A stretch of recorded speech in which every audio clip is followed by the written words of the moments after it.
मंगलवार को राहुल गांधी ने भोपाल की जमीन से प्रधानमंत्री नरेंद्र मोदी पर ऐसा हमला बोला जिसने सियासी हलकों में भूचाल ला दिया। उन्होंने साफ कहा, देश की बागडोर जिनके हाथों में है वही विदेशी ताकतों के सामने घुटने टेक रहे हैं। राहुल गांधी ने आग उगलते हुए कहा, अमेरिका से ट्रंप ने फोन घुमाया और जैसे ही मोदी ने कॉल उठाया उधर से आवाज आई, मोदी जी आप क्या कर रहे हैं, नरेंद्र सरेंडर। और हमारे प्रधानमंत्री ने बिना एक पल गंवाए कहा, यस सर। कहाँ गया 56 इंच का सीना, कहाँ गया आत्मनिर्भर भारत। ये है मोदी की हकीकत। एक फोन आया और सरेंडर कर दिया। क्या अब भारत की विदेश नीति व्हाइट हाउस से तय होगी? क्या अब देश के फैसले ट्रंप के इशारों पर होंगे? क्या प्रधानमंत्री मोदी भारत के नहीं अमेरिका के प्रतिनिधि बन बैठे हैं? ये है मोदी का तथाकथित राष्ट्रवाद। विदेशी नेता डपटते हैं और प्रधानमंत्री तुरंत आदेश मान लेते हैं। क्या यही है देश की संप्रभुता का सम्मान? क्या यही है आत्मनिर्भर भारत?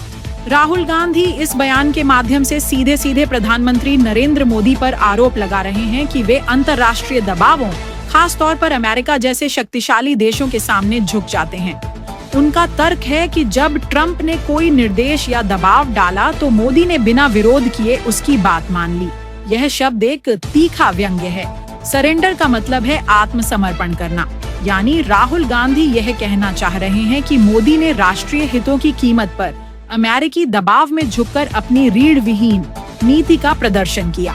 यह एक बहुत ही गंभीर आरोप है जो प्रधानमंत्री की विदेश नीति और आत्मनिर्भरता के दावों को कटघरे में खड़ा करता है। इस बयान का स्पष्ट संदर्भ यह है कि भारत अमेरिका संबंधों के दौरान कोई ऐसा मोड़ आया जहां मोदी सरकार ने ट्रंप प्रशासन की बात मान ली, शायद किसी रक्षा समझौते, व्यापारिक नीति या कूटनीतिक निर्णय के संदर्भ में।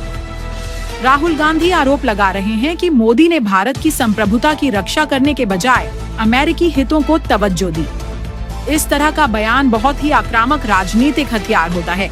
यह न केवल सत्तारूढ़ सरकार की विदेश नीति पर सवाल उठाता है, बल्कि यह एक राष्ट्रवादी छवि वाले नेता की प्रतिष्ठा पर भी सीधा वार करता है। राहुल गांधी ने बीजेपी और आरएसएस को ललकारते हुए सीधा कहा, इनमें जरा भी हिम्मत नहीं है। जरा सा दबाव पड़ता है, हल्का सा धक्का लगता है और ये डर के मारे भाग खड़े होते हैं। ये लड़ने वाले नहीं, ये झुकने वाले हैं। राहुल गांधी ने याद दिलाया कि जब 1971 में अमेरिका का 7वां बेड़ा हिंद महासागर में खड़ा हो गया था, हथियारों से लैस विमान वाहक पोत, दुनिया की सबसे बड़ी नौसेना, तब कांग्रेस की प्रधानमंत्री इंदिरा गांधी ने अमेरिका को दो टूक जवाब दिया था, मैं वही करूंगी जो मैं चाहती हूँ। न कोई फोन कॉल, न कोई यस सर, सिर्फ भारत का फैसला, भारत की संप्रभुता। और आज एक फोन आता है ट्रंप का और मोदी जी कांपने लगते हैं। 7वां बेड़ा तो दूर, एक कॉल से ही नरेंद्र सरेंडर हो जाता है।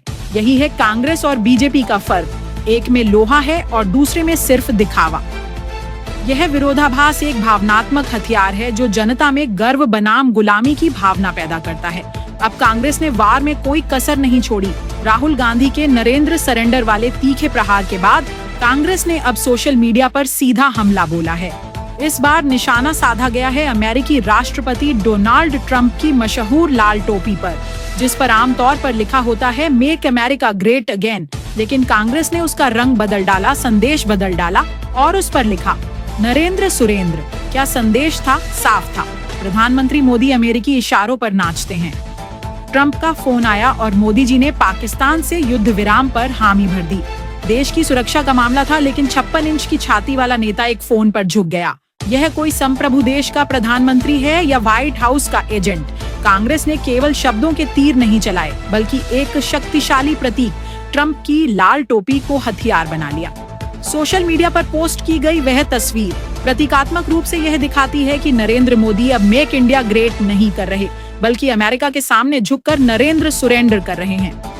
राहुल गांधी और कांग्रेस यह आरोप लगा रहे हैं कि ट्रंप के एक फोन कॉल के बाद ही मोदी सरकार ने पाकिस्तान के साथ संघर्ष विराम सीज फायर पर सहमति जताई थी। कांग्रेस का कहना है कि भारत ने अपनी कूटनीतिक और सैन्य स्थिति को ताक पर रखकर अमेरिका के दबाव में यह कदम उठाया। मोदी को हमेशा एक मजबूत राष्ट्रवादी नेता के तौर पर प्रचारित किया गया है, लेकिन कांग्रेस का आरोप कहता है कि मोदी की तथाकथित मजबूती खोखली है। वह अमेरिका के एक कॉल पर भी नर्म पड़ जाते हैं। नरेंद्र सरेंडर एक ऐसा जुमला है जो राजनीतिक विमर्श को हिला देने वाला है। यह मोदी के राजनीतिक ब्रांड पर सीधा हमला है।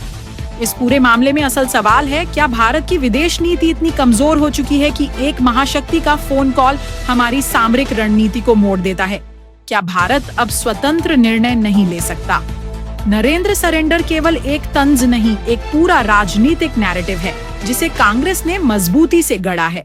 इसका उद्देश्य मोदी की छवि को मजबूत नेता से विदेशी दबाव में झुकने वाला नेता में बदलना है।